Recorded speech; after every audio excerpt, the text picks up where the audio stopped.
This video is brought to you by my friends over at Pianote. Check out the link in the description to get a completely free 30-day trial and start your piano journey today. Hi.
So this video was brought to you by my friends over at Pianote, and I wanted to use this opportunity to show you how learning a bit of the piano has helped me to hear music in a little bit more detail, but also help to inform my note choice when I'm soloing. So Tender Surrender that we've listened to here, classic Steve Vai tune.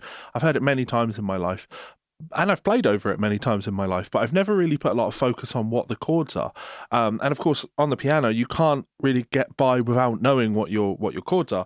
So when looking at this track, when Steve's soloing, he begins by soloing over an A minor chord. Now we need to know what an A minor chord is, what notes are in an A minor chord. We've got an A, a C, and an E.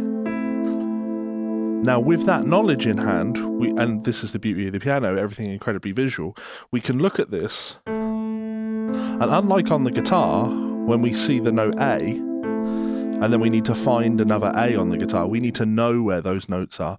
On the piano, sure, we do need to know where those notes are, but we can visually see that the note A is between these two black keys. We have a group of 3 black keys, and the note A is between those 2 black keys.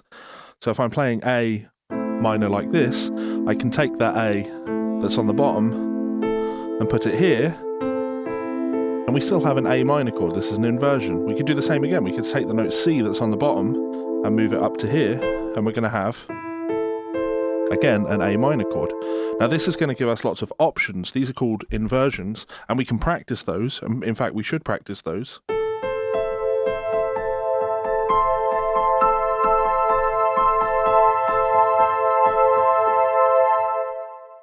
Because they're going to, give us options as players. Now I could do the same thing on my left hand. You saw me do it in my left hand. But if I just hold down maybe an A power chord,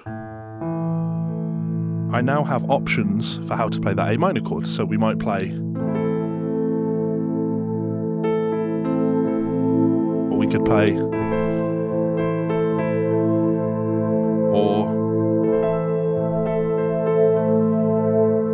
or if you saw the Zach Wild lesson, I could add notes in around it.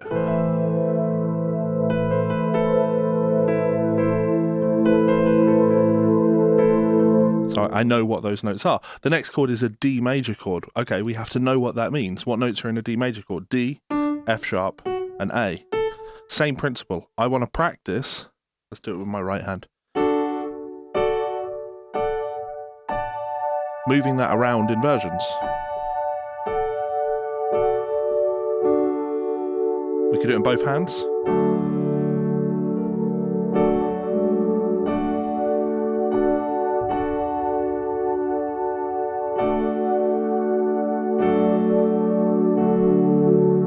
this informs us of our notes, and then suddenly when I need to play a D major chord,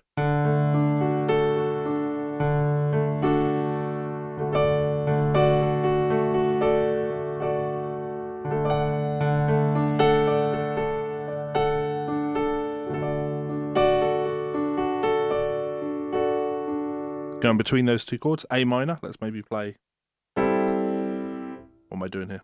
Sorry.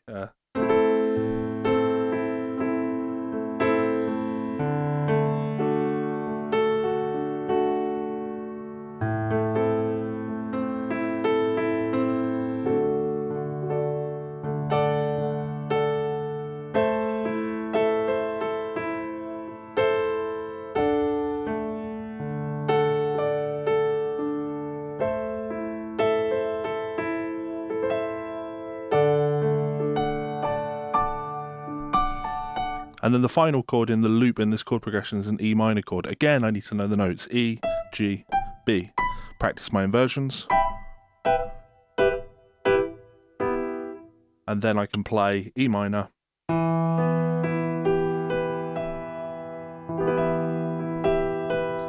And then we look at those first 4 chords. If we put them in succession, we could play A minor.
So it gives us lots of options, and options are always nice.